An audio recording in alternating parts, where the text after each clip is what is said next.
नमस्कार दर्शकों, आज हम कुछ ऐसे आध्यात्मिक सवालों के जवाब तलाशने की कोशिश करेंगे जिनकी जिज्ञासा अक्सर हमारे दर्शकों में बनी रहती है।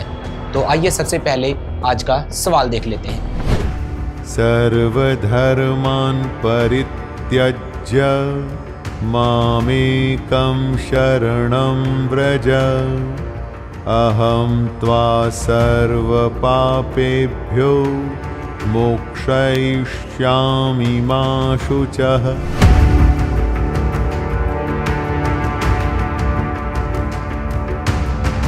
जी व्रज, ये है तो सिर्फ एक शब्द, लेकिन पूरी गीता जी का सार छिपा है इस व्रज शब्द में। और इसी व्रज शब्द को गीता जी के तमाम ज्ञाताओं ने व्रज शब्द को कैसे डिफाइन किया है, पहले ये जान लेते हैं।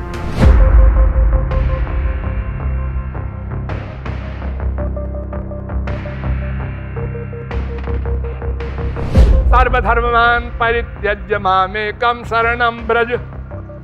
सब चीज तू जो धारण करता चाहता है, पाप पुण्य ये वो वेद शास्त्र सब फेंक और मेरी शरण में एकम मामेकम शरणं व्रज, हो गई भगवत प्राप्ति। अरे गीता में लिखा है मेरी शरण में आओ, तो जाओ शरण में, ऐसे बोलने से नहीं चलेगा।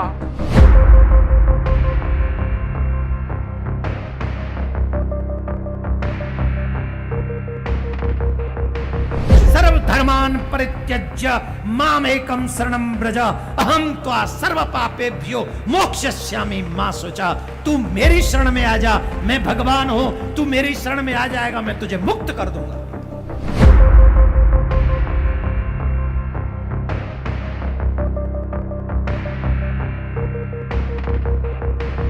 भगवान भगवद गीता में जो बोलते हैं माम एकम शरणम व्रज, 18वें अध्याय में 66वां श्लोक आता है। तो बहुत लोग कंफ्यूज होते हैं कि व्रज का मीनिंग क्या होता है। व्रज का मीनिंग जैसे जो कमेंट में लिखा था कि व्रज का मतलब होता है गो, जाना। तो भगवान बोल रहे किसी दूसरे के शरण में जाओ, मतलब कृष्ण भगवान नहीं। तो बहुत अजीब कमेंट है, क्योंकि ये लॉजिकल भी नहीं है एक्चुअली। एक तरफ भगवान बोल रहे हैं माम एकम शरणम व्रज, तो अगर कोई बोल रहा है मेरे पास आओ, आओ बोलेगा, जाओ नहीं बोलेगा। कभी हमने नहीं सुना ऐसा मेरे पास जाओ, हिंदी ग्रामर के हिसाब से भी गलत। तो माम एकम शरणम व्रज, मेरी शरण में आओ। भागवत में भी दूसरे स्कंद में एक जगह पे आता है व्रजंति तच्चरण सर्वगुणा, तो वहाँ पे व्रज का मीनिंग जाना आता है, क्योंकि उनके चरणों में जाना। और यहाँ पे गीता में भगवान बोल रहे हैं माम एकम शरणम व्रज, मेरे चरण में।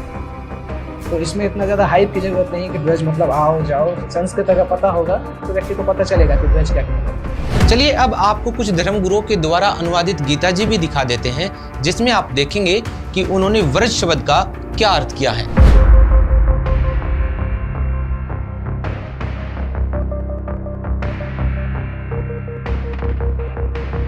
श्री सुधांशु जी आचार्य, श्रीमद् भगवत गीता, आचार्य सुधांशु जी महाराज,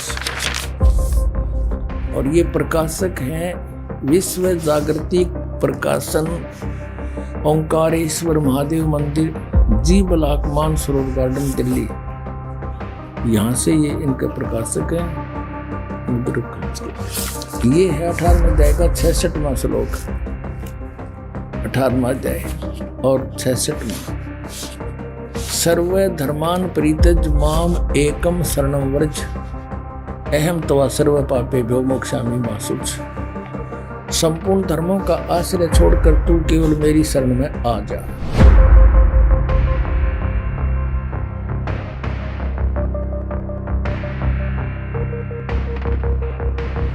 ये है श्री आसाराम जी के आश्रम से अनुवादित और प्रकाशित संत श्री आसाराम जी आश्रम अहमदाबाद, ये यहाँ से छपी है।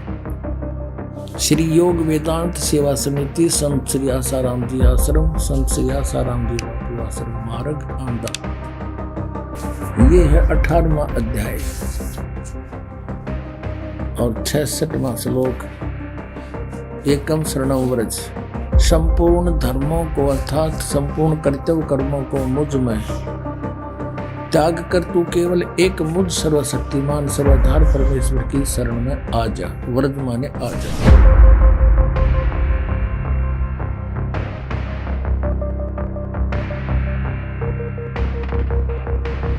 श्रीमद् भगवत गीता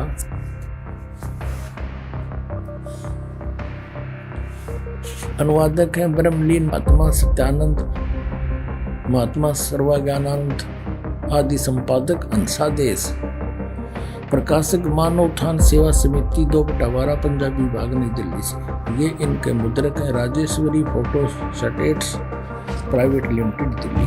और इनका 8 अध्याय 18वां अध्याय। और यहाँ पर है सर्व धर्मान परित्यज माम एकम शरणम व्रज अहम तो सर्व पापेभ्यो मोक्षामि मा शुचः। ये 3-4 का इकट्ठा इन्होंने अनुवाद कर रखा है। ये देखना अगले पृष्ठ पर। इसमें लिखा है कि सर्व धर्मों के कर्मों को छोड़कर केवल मेरी शरण में आ जा। ठीक है।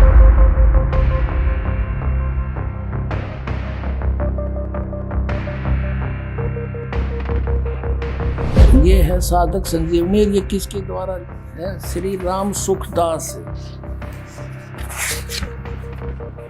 श्री राम सुखदास है इसके अनुवाद करता, जो बड़े महापुरुष माने जाते हैं। और देखना स्वामी राम सुखदास से इसके अनुवादक हैं। और कहाँ से छपी गीता प्रेस? यहाँ से छपी है। अब इसके आते हैं उसी स्थान पर 18वें अध्याय का 66वां श्लोक यहाँ से है। क्या लिखा है? सर्वधर्मान परित्यज माम एकम शरणम व्रज अहम तवा सर्व पापेभ्यो मोक्षामि मा शुचः। यहाँ देखिएगा, संपूर्ण धर्मों का आश्रय छोड़कर तू केवल मेरी शरण में व्रज माने आ जा। वाह जी वाह।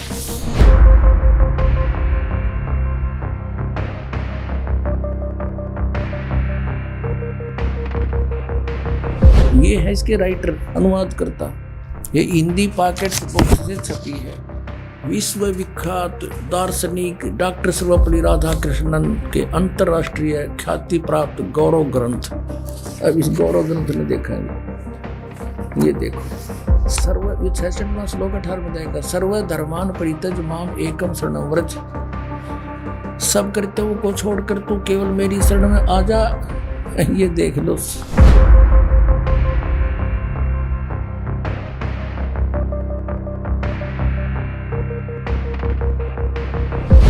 ये है गीता वैदिक भगवत गीता भाष्यम विवरणोपेतम। भाष्यकार हैं श्री स्वामी आत्मानंद जी सरस्वती। प्रकाशक हरियाणा साहित्य संस्थान, गुरुकुल झज्जर, जिला झज्जर। और ये इनका आचार्य प्रिंटिंग प्रेस, दानंद मठ, रोहतक से छपी है। अब इसने किसा नाश कर क्या दिखाऊं? इसने क्या लिखा है? प्राकथन में गए पृष्ठ पे क्या लिखा है देखिएगा, ताड़ा पाठा। कई चतुर शिल्पी ही इस तरह को मूल रत्न में से एक अणु को नष्ट किए बिना दूर कर सकता है। अब तक जिस शिल्पी ने इसका मार्जन करना चाहा, इसे शान पर चढ़ाना चाहा, वह प्राय इस रत्न के उद्गम स्थान अनेक हीरक रत्नों के महान खान महाभारत का अवलोकन किए बिना ही इसे शान पर चढ़ा देता था। जिससे इस रत्न में कुछ न कुछ खनिज मिल भी रह ही जाता था, मल भी रह जाता था। और अब क्या बताया है कि वे चतुर शिल्पी प्राय पाठकों के परिचित ही हैं। आपका यहाँ लिखा है, अब साहित्य समाज के सौभाग्य में से इस रत्न यानी को एक चतुर शिल्पी मिला है, जो इसकी मूल खान से केवल परिचित नहीं है, अपितु वह इसका भली भांति निरीक्षण भी कर चुका है। उस शिल्पी के पुरुषार्थ से गीता रत्न बहुत कुछ अपनी वास्तविक आभा को प्राप्त कर सकता है। और कहते हैं इस शिल्पी ने सान पे चढ़ा के और इस गीता को छांटा है। यानी एक सान हो से जैसे लोहार करा करें, उस पर कोई पिना करें लोहे की घूमती हुई फिर किसी होते उसने घिसा घिसा के और उसका कोई औजार बनाते हैं। ये इनका है कि इस आत्मानंद आर्य समाजी आचार्य ने गीता को सही काट छाट कर सही रतन काट दिया। इसने 700 श्लोकों में से 200 श्लोक सेलेक्ट किए हैं। नो कहे ये 200 श्लोक हैं बस ये गीता में, बाकी तो रिजेक्टेड है। ये देखिए इसका अकल कहाँ तक कितनी तरह सारे की बिजली पड़ रही है। अब ये क्या बताता है, अब थोड़ा सा हिंट दूंगा अपना, मैं गणा इतना समय नहीं इनको बर्बाद करने का। ये क्या बताता है, गीता में प्रक्षेप यानी मिलावट है गीता में। यूनो का है आत्मानंद 9वीं 10वीं 11 और 12 अध्याय ये सारे मिलावट हैं। 9वें अध्याय के प्रथम श्लोक को छोड़कर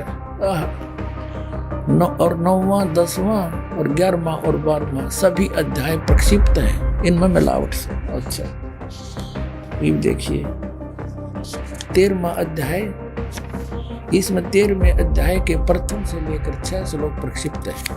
ये तो मिलावट से, बाकी ठीक से। अब 14 अध्याय का 14वां अध्याय, 14वें अध्याय में 2रा 3रा और 4था श्लोक प्रक्षिप्त है, बाकी ठीक है। अच्छा और देखिए बीच में 5-10 अध्याय, इसमें 5-10 अध्याय 15वां अध्याय सारा ही नकली है। वारे शेर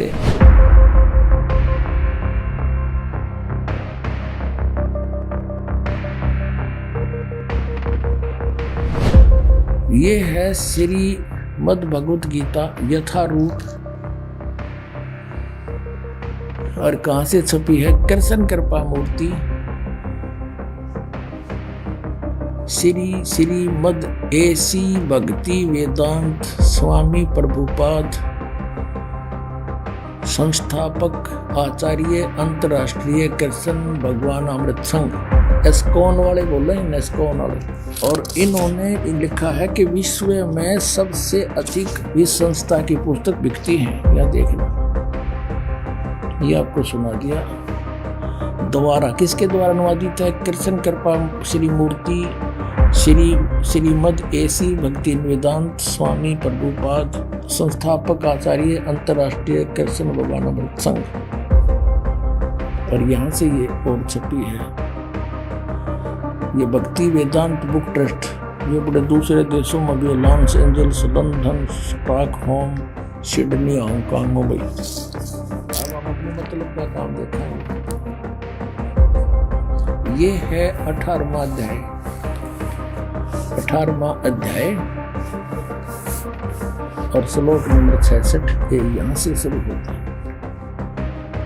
सर्वधर्मान् परित्यज माम एकम शरणं व्रज अहम तवा सर्व पापेभ्यो मोक्षामि मा शुच। इसका अनुवाद किया है यहाँ पर, अधिक कमाल कर रखे इन्होंने। ये है शब्दों के अर्थ। सर्वधर्मान समस्त प्रकार के धर्म, परित्यज माने त्याग कर, परित्यज्य माने त्याग कर, माम माने मेरी, एकम माने एक मात्र, शरणम माने शरण में, व्रज माने जाओ। ठीक है, या तो बिल्कुल सही लिखा है, बुद्धिमता दिखाई।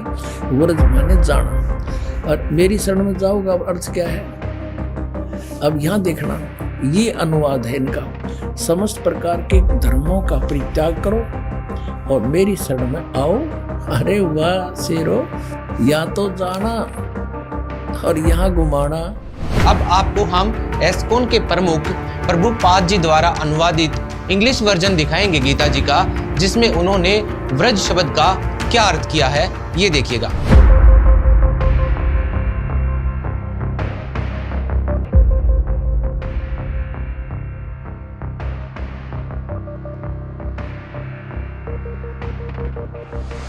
तो यहाँ पर देखिएगा साफ साफ लिखा है व्रज का मतलब गो, और गो का मीनिंग होता है जाना। तो आप समझ सकते हैं कि किस तरह से दुनिया को मूर्ख बनाया जा रहा है कि जब अनुवाद करते हैं, जब उपदेश देते हैं, तब बोलते हैं कि भगवान अपने शरण में आने को कह रहे हैं। व्रज का मतलब आना करते हैं, और यहाँ पर साफ साफ लिखा है व्रज का मतलब गो यानी कि जाना। गो का मतलब आना हो ही नहीं सकता, कम हो ही नहीं सकता। असल में दर्शकों, गीता जी को समझना किसी संस्कृत भाषा का विषय नहीं है, वरना गीता जी के अध्याय नंबर 4 के श्लोक नंबर 34 में भगवान ये कह देते कि ये अर्जुन, यदि तुझे संपूर्ण आध्यात्म ज्ञान समझना है तो किसी संस्कृत के जानकार के पास जाओ, संस्कृत भाषा के जानकार के पास जाओ, न कि किसी तत्वदर्शी संत के पास। तत्वदर्शी संत के पास जाने के लिए गीता जी में कहा गया है, और वो तत्वदर्शी संत आज के समय में केवल और केवल संत रामपाल जी महाराज हैं। तो आइए देखते हैं संत रामपाल जी महाराज ने गीता जी के अध्याय नंबर 18 के श्लोक नंबर 66 का क्या अर्थ किया है और व्रज शब्द का सही मायने में क्या अर्थ निकलता है। सभी अनुवादकर्ताओं ने बट्ठा बैठा रखा है। सभी ने कहा कि व्रज माने आजा, आना, जबकि व्रज माने जाना होता है। पहले इस शब्द को से क्लियर करते हैं। अब देखिएगा, संस्कृत हिंदी कोश वामन शिवराम आप्टे द्वारा इसका संग्रह किया गया है, और यह है मोतीलाल बनारसी दास पब्लिशर्स प्राइवेट लिमिटेड, दिल्ली से प्रकाशित है। इसके 993 पृष्ठ है। व्रज माने जाना, चलना, प्रगति करना, विदा होना, ये सारा है, निर्वासित होना। व्रज माने जाना, आना नहीं होता। गो माने जाना है तो उसका अर्थ आना हो ही नहीं सकता। एक सीधी सी बात है। इंग्लिश वर्ड है गो, उसका अर्थ होता जाना, उसका अर्थ कम नहीं हो सकता। अगर कोई कम करता है तो उसने कोई ज्ञान नहीं। व्रज माने जाना है तो उसका आना जिसने किया है उनको कति ज्ञान नहीं, उन्हें अनर्थ कर दिया। अब देखिएगा, श्रीमद् भगवत गीता के अनुवादकर्ताओं की कलाबाजी। ये देखिए, जयदयाल गोविंद का गीता प्रेस गोरखपुर से प्रकाशित है। ये 18वां अध्याय, श्रीमद् भगवत गीता 18वां अध्याय, और ये 66वां श्लोक। इसमें व्रज शब्द स्पष्ट है। सर्वधर्मान परित्यज माम एकम शरणम व्रज, अहम तवा सर्व पापेभ्यः मोक्षामि मा शुचः। क्या अर्थ किया इन्होंने? संपूर्ण धर्मों को अर्थात संपूर्ण कर्तव्य कर्मों को मुझ में त्याग कर तू केवल एक मुझ सर्वशक्तिमान सर्वाधार परमेश्वर की शरण में आ जा। व्रत माने आ जा। अरे वाह, ये आपने देख लिया, गीता प्रेस गोरखपुर से प्रकाशित। वो तो इनका कोई ज्ञान है। अब श्रीमद् भगवत गीता अध्याय नंबर 2 के श्लोक नंबर 7 में अर्जुन कह रहा है कि मैं आपकी शरण हूं और आपका शिष्य हूं, आप मुझे यथार्थ ज्ञान बताइए। अब मेरी बुद्धि काम नहीं कर रही है। तो श्री कृष्ण की शरण में अर्जुन तो पहले ही था। अब ये कहे कि मेरी शरण में आ जा, अपनी शरण के लिए कह रहा नहीं कि 3 परमात्मा, सरपुरुष, अक्षर पुरुष, परम अक्षर पुरुष। पुण्यात्मा, गीता जी अध्याय नंबर 8 के श्लोक नंबर 1 में अर्जुन ने पूछा कि प्रभु, आपने जो गीता जी अध्याय नंबर 7 के श्लोक नंबर 29 में कहा है कि जिन्होंने तत्वदर्शी संत मिल गया, उन्होंने सारे अध्यात्म ज्ञान को समझा और सभी कर्मों से परिचित हुआ और वो तत्ब्रह्म से परिचित हुआ, फिर वो जरा और मरण से मुक्ति के लिए ही, छुटकारे के लिए ही वो साधना यत्न करता है, प्रयत्न करता है। वो इस संसार की किसी वस्तु की डिमांड नहीं करता, उस तत्ब्रह्म को जान लेता है। तो यहाँ गीता जी अध्याय नंबर 8 के श्लोक नंबर 1 में अर्जुन ने पूछा, किम तत्ब्रह्म, वो तत्ब्रह्म क्या है जिसके जानकर फिर कुछ किसी वस्तु की डिमांड नहीं करता, जरा और मरण से मोक्ष प्राप्ति ही चाहता है। तो वो किम तत्ब्रह्म, ये देखिएगा श्रीमद् भगवत गीता जयदयाल गोविंद का इसके अनुवादक हैं, गीता प्रेस गोरखपुर से प्रकाशित है। इसको 8वें अध्याय के ये थोड़ा सा दिखाते हैं आपको। ये देखिएगा 8वां अध्याय 8वां अध्याय। इसके प्रथम मंत्र में, प्रथम श्लोक में अर्जुन ने पूछा, किम तत्ब्रह्म, किम अध्यात्म, किम कर्म पुरुषोत्तम, अधिभूतम च किम प्रोक्तम, अधिदैवम किम उच्यते। वो किम तत्ब्रह्म, हे पुरुषोत्तम वह ब्रह्म क्या है। अब इसका उत्तर दिया है गीता ज्ञानदाता ने।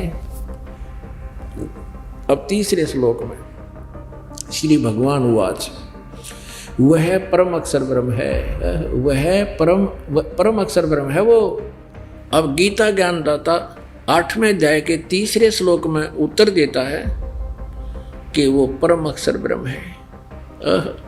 वो परम अक्षर ब्रह्म है, वो गीता ज्ञानदाता से अलग है।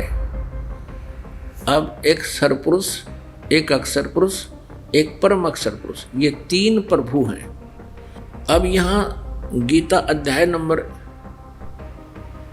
15 के श्लोक नंबर 1 से लेकर 4 तक क्या बताया है कि उस तत्वदर्शी संत की पहचान बताई है, जिसके विषय में गीता जी अध्याय नंबर 4 के श्लोक नंबर 34 में वर्णन है। यह स्पष्ट किया है कि ऊपर को जड़ वाला, नीचे को तीनों गुण रूपी शाखा वाला, ये उल्टा लटका हुआ संसार रूपी वृक्ष है। और जो संत इसके सभी विभाग बता देगा, पत्ते कौन है, जड़ कौन है, तना कौन है, और डार कौन है, शाखाएं कौन है, पत्ते क्या है, स वेदविद, वो वेद के तात्पर्य को जानने वाला है, अर्थात वो तत्वदर्शी संत है। इस संसार रूपी वृक्ष को आप देखिएगा, चित्र आसानी से समझ में आएगा। ये संसार रूपी उल्टा लटका हुआ वृक्ष समझो। परमेश्वर ने स्वयं बताया कि अक्षर पुरुष एक पेड़ है और सरपुरुष इसका एक डार समझो, ये काल समझो, काल ब्रह्म समझो, इसको कुछ भी कहो, ये इसके इसी के पर्यायवाची नाम है। सरब्रह्म, सरब्रह्म अर्थात सरपुरुष, काल ब्रह्म, इसको ब्रह्म सरपुरुष भी कहते हैं, सरपुरुष। ये तो डार समझो इस संसार रूपी वृक्ष की। और तीनों देवा, रजगुण ब्रह्मा जी, सतगुण विष्णु जी, तमगुण शिव जी, ये तो शाखाएं हैं और हम यहाँ पात रूप संसार। अब इस आशय को समझने के लिए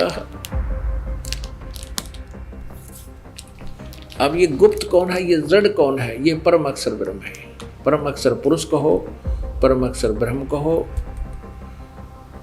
या पूर्ण ब्रह्म या परमेश्वर कहो, परम अक्षर ब्रह्म कहो। ये गीता जी अध्याय नंबर 15 के श्लोक नंबर 16 और 17 में ये कंसेप्ट बिल्कुल क्लियर है। 3 भगवान हैं, एक तो परम अक्षर ब्रह्म यानी परम अक्षर पुरुष कहो, परम अक्षर ब्रह्म कहो। ये तो जड़ है पूरे संसार रूपी वृक्ष की, यहीं से सबको उत्पत्ति होती है और यहीं से सबको आहार मिलता है, सबका धारण पोषण यही करता है। फिर तना जो जमीन से बाहर दिखता है उसको अक्षर पुरुष पर ब्रह्म भी कहते हैं, अक्षर पुरुष भी कहते हैं।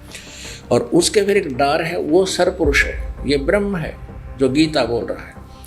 और तीनों देवा, रजगुण ब्रह्मा, सतगुण विष्णु, तमगुण शिव जी, ये शाखा हैं और हम पात रूप संसार। तो 8वें अध्याय के प्रथम मंत्र में अर्जुन ने पूछा किम तत्परम, उसका उत्तर दिया तीसरे श्लोक में गीता ज्ञानदाता ने कि वो परम अक्षर ब्रह्म है, वो जड़ रूपी भगवान है, उसी की पूजा करने से कभी जन्म मृत्यु नहीं होगा। अब गीता जी अध्याय नंबर 8 के श्लोक नंबर 5 और 7 में गीता ज्ञानदाता कहता है अपनी साधना, कि मेरी साधना कर, मेरी भक्ति कर, मुझे ही प्राप्त होगा। तो युद्ध भी कर और मेरी शरण में रहना है तो मेरा ओम नाम है और मेरी भक्ति कर। अब यहाँ फिर आइए 5वें में गीता ज्ञानदाता कहता है जो पुरुष अंत काल में भी मुझको ही समन करता हुआ शरीर को त्याग कर जाता है, मद भावम यानी मेरे भाव में भावित रहकर मेरे भाव को ही प्राप्त रहता है, मेरे साक्षात स्वरूप को प्राप्त होता है। ये नहीं, मद भावम मेरे भाव में भावित रहता है, उसको प्राप्त रहता है, इसमें संशय नहीं है। और 6 में ये कहा है 8वें अध्याय के में कि ये नियम है, जो अंत समय में जिसमें भावित रहता है उसी को प्राप्त होता है। अब 6, हे कुंती पुत्र, यम उनसे अंत काल में जिस भी भाव को समन करता हुआ शरीर का त्याग करता है उसको ही प्राप्त होता है। सदा तद्भाव भावती, उसी भाव से भावित रहता है। ये भाव माने उसी भाव में भावित रहता है, उसी में लगन रहती है। अब मेरी भक्ति करेगा तो मेरे में रहेगा तो मुझे ही प्राप्त होगा, उसकी भक्ति करेगा तो उसको प्राप्त होगा। अब यहाँ 7वें में फिर कहता अपने विषय में, गीता ज्ञान दाता 8वें अध्याय के 7वें श्लोक में, इसलिए अर्जुन तू सब समय में निरंतर मेरा स्मरण कर और युद्ध भी कर। कि यहाँ शांति नहीं, लठ बजाना पड़ेगा, मेरे सब शरण में रहेगा तो। और मुझ में अर्पण किए हुए मन बुद्धि युक्त होकर निसंदेह मुझको ही प्राप्त होगा। फिर गीता जी अध्याय नंबर 8 के श्लोक नंबर 8, 9, 10 में उस परम अक्षर ब्रह्म की साधना के विषय में बताया है कि उसकी साधना करनी है। वो परम अक्षर ब्रह्म है, दिव्य पुरुष है। उसकी साधना करने वाला प्राणी उस परमेश्वर के पास चला जाता है। साधना है। अब देखिए अध्याय नंबर 8 का, अब श्लोक नंबर 8, 9, 10, 7 तो आपने पढ़ लिया। अब 8वां अभ्यास योग युक्तेन चेतसा न अन्यगामिना परमम पुरुषम दिव्यम याति पार्थ अनुचिंतन। इसका अनुवाद यहाँ देखेंगे। हे पार्थ, यह नियम है परमेश्वर के उस सच्चिदानंद घन ब्रह्म के, जो उत्तम परम अक्षर ब्रह्म के ध्यान के अभ्यास रूप योग से युक्त, ध्यान नहीं है ये, अभ्यास योग युक्तेन, जो नाम जाप दिया जाएगा वो 3 मंत्र का, उसके अभ्यास योग माने साधना के बल से दूसरे युक्त से युक्त उसमें लगा हुआ, दूसरी ओर न अन्यगामिना, यानी और किसी भी देवता की भक्ति नहीं करे, किसी में मन नहीं जावे, दूसरी ओर न जाने वाले चित्त से, अनन्य मन से निरंतर चिंतन करता हुआ परम दिव्यम पुरुषम याति, उस सच्चिदानंद घन ब्रह्म को प्राप्त होता है, उस परम अक्षर ब्रह्म को प्राप्त होता है। परम प्रकाश रूप दिव्य पुरुष को अर्थात परमेश्वर को ही प्राप्त होता है। ये गीता ज्ञान दाता से अन्य है। 8वें अध्याय का 9वां श्लोक है। ये जो कवियम माने सर्वज्ञ है, इन्होंने सर्वज्ञ कर दिया। यहाँ लिखना था जो कबीर देव है, तो यहाँ ज़्यादा कंसेप्ट यहाँ क्लियर नहीं कर पाएंगे, बाद में बताएंगे। अब यही लेते हैं, जो सर्वज्ञ अनादि सबके नियंता, यानी कुल का मालिक, तीनों लोकों में प्रवेश करके सबका धारण पोषण करता है। गीता जी अध्याय नंबर 15 के श्लोक नंबर 17 में उसके विषय में जानकारी है। उत्तम पुरुष तु अन्य, उसके विषय में कह रहे हैं, जो कवियम अनादि यानी सर्वज्ञ अनादि सबके नियंत्रता और सूक्ष्म से अति सूक्ष्म सबका धारण पोषण करने वाले है। अचिंत रूप स्वरूप आदित्य वर्णम, सूर्य की तरह साकार यानी प्रकाश में, सूर्य की सदृश बताया है तो वो साकार है, लेकिन है तेजों में। एक रोमकूप में करोड़ सूर्य मिला दे, करोड़ चंद्रमा सतपुरुष के सतलोक में, ऐसी उसकी तेज है। और वो ये निराकार बतावे। आदित्य वर्ण, आदित्य मन सूर्य जैसे शरीर वाला, सूर्य के समान, अविद्या से अति पुरे उस सच्चिदानंद घन परमेश्वर का सेवन करता है। जो व्यक्ति, यहाँ लिखा है, जो पुरुष उस सर्वज्ञ नादि सबके धारण पोषण करने वाले सूर्य के सदृश अविद्या से अति परे यानी उस साकार परमात्मा, तेजों में साकार परमात्मा का सेवन कर सच्चिदानंद घन ब्रह्म प्रस्तात अति परे सच्चिदानंद घन परमेश्वर का सेवन करता है। अब 10वें में देखना, कमाल कर दिया। अध्याय 8 का श्लोक 10 पढ़ रहे हैं। वह भक्ति युक्त पुरुष, वो 3 नाम के जाप करने वाला, योग बल से, योग माने साधना की शक्ति से, भक्ति की शक्ति से, मंत्र की कमाई से, भ्रकुटी के मध्यम में प्राणों को अच्छी प्रकार स्थापित करके, भ्रकुटी में यानी वहाँ जाना पड़ेगा त्रिकुटी के में, परमात्मा का हम वहाँ अकाउंट करवाएंगे, न्यारा न्यारा ओम का जाप का वहाँ वो फल दे देंगे। अब यहाँ लिखा है वह भक्ति युक्त पुरुष अंत काल में योग बल से यानी उस 3 मंत्र के जाप की कमाई से बैरकुटी में पहुंच जाएंगे और वहां फिर इनका अलग अलग अकाउंट देना होता है। प्राणों को अच्छी प्रकार स्थापित करके फिर निश्चल मन से सिमरण करता हुआ उस दिव्य रूप दिव्यम परम पुरुषम एव उपैति। दिव्य माने दिव्य, उस परम अक्षर ब्रह्म को ही प्राप्त होता है। ये समझो गीता जी दहन विराट के श्लोक नंबर 3 में जो जिसका जिक्र किया है, दिव्यम परम पुरुष परमात्मा को ही प्राप्त होता है, उस परम अक्षर ब्रह्म को ही प्राप्त होता है। और उसका क्या मंत्र है? गीता जी दहन नंबर 17 के श्लोक नंबर 23 में कहा है, ओम तत्सत इति निर्देश है ब्रह्मण त्रिविध समर्थ है। ब्रह्मण माने सच्चिदानंद घन ब्रह्म का, त्रिविध माने 3 प्रकार से सिमरण करने का। इस ओम तत् सत इस 3 मंत्र के जाप का निर्देश है। निर्देश माने नथिंग एल्स, और कोई मंत्र नहीं है। अब यहाँ ओम तो ब्रह्म का सरपुरुष का मंत्र है, तो अंडरस्टूड है, इसलिए क्लियर कर रखा है।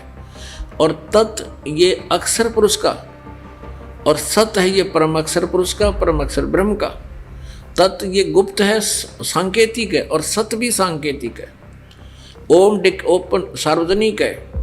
इसलिए गीता ज्ञानदाता ने ऑप्शन छोड़ रखा है चौथे अध्याय के 34वें श्लोक में कि उस ज्ञान को जो चौथे अध्याय के 32वें श्लोक में ब्रह्मण मुखे सच्चिदानंद घन ब्रह्म के मुख से जो उच्चारित ज्ञान है, वो तत्व परमात्मा ने स्वयं आकर बोला हुआ कबीर वाणी में जो ज्ञान है, उस ज्ञान को तू तत्वदर्शी संतों के पास जाकर समझ।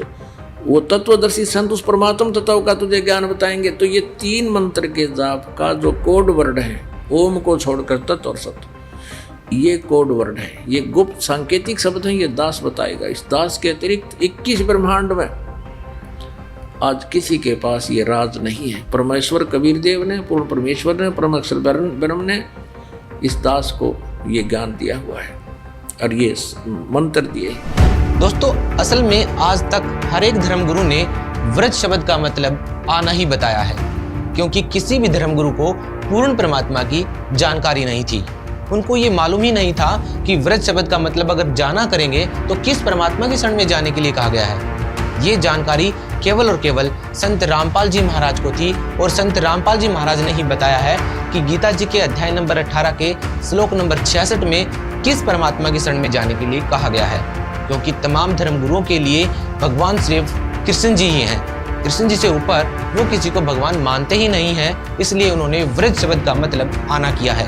ये मालूम होते हुए भी कि व्रज का मतलब जाना होता है, उसके बाद भी व्रज शब्द का मतलब आना करना, ये अपने आप में ये सवाल उठाता है कि किसी भी धर्मगुरु को पूर्ण परमात्मा की जानकारी नहीं थी कि किस परमात्मा की शरण में जाने के लिए कहा गया है। धन्यवाद दोस्तों।